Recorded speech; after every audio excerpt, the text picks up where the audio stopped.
Everyone. Happy Sunday. I am Sumita Panigrain. On behalf of the Holy Tuition family, welcome you all to today's special Sunday program.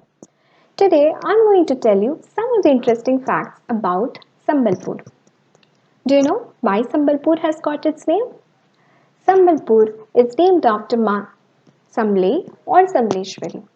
Due to Sambalpur's rich cultural heritage, Sambalpur is popularly known as Hirakhand from ancient times. Now it has been renamed to Sambalpur. Ma Samleshwari Temple. Have you ever visited this place? This temple every year attracts thousands of devotees to this place. King Balram Dev of Chauhan dynasty built this temple in 16th century. One day, King Balram Dev visited this place and found a group of tribal people worshipping Ma Samleshwari under Simili tree. That day, he decided to build the temple at this place. This temple is situated on the banks of river Mahanadi. Ma Samleshwari is worshipped from ancient times as Jagat Janani, Adi Shakti, Mahalakshmi, and Mahasaraswati. Huma, the leaning temple of Lord Shiva. Huma, a small village, is located 23 kilometers away from the city of Sambalpur. The notable landmark of this place is the leaning temple of Lord Shiva. This is one of the two leaning temples found in the world. The angle of inclination of this temple is 13.8 degrees and it is believed that it has not changed its angle of inclination since 40 to 50 years. Here, a special fish called kudo is found. Here, Lord Vimaleshwara Shiva resides. This temple is built by King Baliyar Singh, the fifth king of Sambalpur.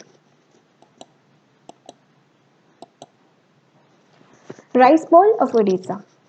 Sambalpur, along with Bargarh, is known as the rice ball of Odisha. Here, six different fragments of rice are grown. They are Asanchuri, Bodakadalia, Babulal, Chitpagalia, Radha Jugala, and Shuhabagi.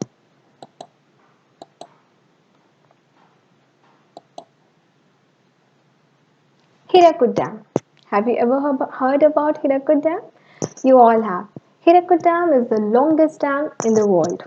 Pandit Jawaharlal Nehru laid the first batch of concrete on 12 April 1948. Hirakud Dam, it is a reservoir which is 55 km long and it is across river Mahanadi. It is one of the first major multi-purpose river valley project just after India's independence. The dam with the channel provides an ideal life and environment for wildlife. Debrigad Wildlife Sanctuary is found here. Several migratory birds every year visit this place during winter. Nearly 20 to 25 species of birds such as common pochard, great crested grebe, red crested pochard and several others visit this place.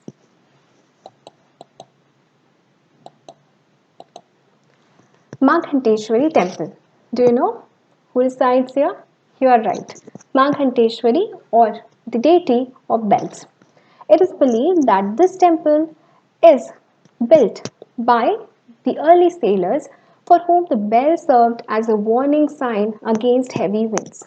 Every year, thousands of devotees visit this place. People offer bells to goddess Ghanteshwari or the deity of bells after fulfillment of their wishes. This temple is again located on the banks of river Mahanadi.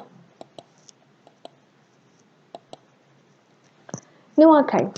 Nuakhai is an annual harvest festival which is celebrated all over Western Orissa with great enthusiasm and unity every year. This festival is celebrated to welcome the new rice of the season. The Nabanna is first offered to goddess Samli. It is observed on Panchami Tithi in the month of Bhadrava, the day after Ganesh Chaturthi. Sambalpuri sari. You must have one Sambalpuri sari at home. Sambalpuri sari is a traditional hand-woven ikat or sari where the wrap and weft are tie-dyed before weaving. Saris are known for incorporation or traditional motifs like shankha, chakra, pula, which represent all of which have deep connections with Odia culture. Red, white, and black represent two tradition along with Lord Jagannath's face color. These are hand-woven sari and has got Government of India's Geographical Indications Registry.